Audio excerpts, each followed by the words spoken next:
Hello, I'm Cherith Fluker. Thank you so much for tuning into my channel. If you are new here, I love talking about all things self-care. More specifically, I really love helping busy women to be unapologetic about putting themselves first. We are so busy taking care of the people and things around us that we sometimes find it hard to take time for ourselves. So the goal of my channel is to help you to put yourself first more often.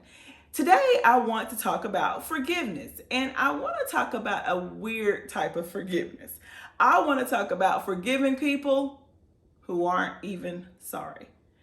I do feel like that's something that's very necessary. So if you are someone who needs to forgive someone who has not even said they're sorry, make sure to stay tuned. On my blog and on this YouTube channel, I have spent a great deal of time focusing on forgiveness. The reason is that I believe that forgiveness or lack of forgiveness is one of the barriers between us and us being well. I really think that we have pent up, bottled up feelings towards someone, bitterness, hatred in our hearts for someone who has done something wrong to us, and I want us to release that so that we can be our best selves. So without any further delay, I'm going to jump into how you can forgive someone who has not even said they're sorry. The first thing I want you to do is to lead with love. We know that we should love everybody, even that person. We need to love people despite how they treat us, and we can treat them with love without being a doormat. Now, what I'm saying is that we don't need to have those feelings of bitterness pinned up within us. I really think it is so important for us to genuinely lead with love. You can contact the person and let them know that you forgive them for what they did to you. Let them know that you still love them. And if you're not comfortable talking to that person, maybe send a note or something like that. Get those feelings out of your heart and move on with your life. You don't want that negativity harboring in your heart because it's going to pour over into other things in your life. So lead with love, show that person some grace, and also try to focus on what that person did that was good. Because most of the time when someone hurts you, it's someone that's close to you or that you love dearly. Otherwise, it doesn't hurt you, right? So instead of focusing on the negative things or instead of focusing on the thing that that person did that hurt you, try to think about the good in that person. And I know sometimes it's hard when we are really upset or when we are really hurt. That's really when it's hard. But it's important for us to remember that a person is not just the one thing or two things that maybe they did to you. Just remember that that's not who they are. We have to think about the person as a whole, show them love, show them grace, forgive them even if they don't say they're sorry. The second thing that you need to think about is, what was that person's intention when they did that thing that hurt you? We don't usually think about that. We just know that they did something that made us mad or that hurt our feelings, but where was that person? What's going on with that person? Or what was going on with that person at that time? Because a lot of times the actions that they did to us doesn't even necessarily really have to do anything with us. It may have something to do with some other things that were going on in their lives. Now, that is not an excuse, but it is definitely something to take into consideration. Think about this. You have a bad day at work. You come home and you're still in a really bad place. You pop off to your spouse or you yell at one of your kids. It hurts their feelings. They haven't necessarily done anything to you because they hadn't even seen you all day.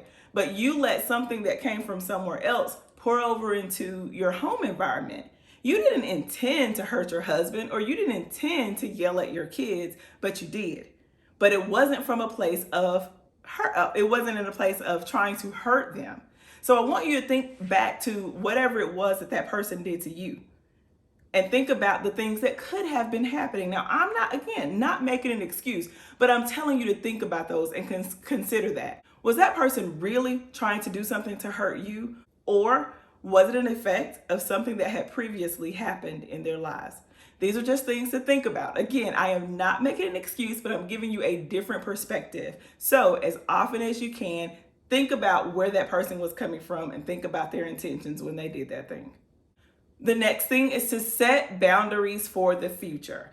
If that person is truly not sorry for what they did, you may have to just make a decision in your heart to forgive that person and set boundaries. That means that you're not going to allow yourself to get back in a place where that person can hurt you. You're not going to allow them back into that safe space that they were in that caused that hurt. Every time we forgive someone, it does not mean that life is going to go on as it was. It sometimes means that we have to set those boundaries. Boundaries are so important. And if you make the decision to set those boundaries, you need to stick with it, or you have to understand that you are opening yourself back up to that same hurt. So if someone isn't really sorry for what they did to you, then it just may not be in the stars for you to stay in that same relationship with that person, whether it is a friend or a significant other or whatever the case is. You just want to make sure that you're protecting yourself at all costs. Still forgive that person, even if they don't say they're sorry. Just make a decision in your heart, in your mind, that you're going to let those feelings go, but that you're going to set those boundaries to keep that person from entering that space again where they can hurt you.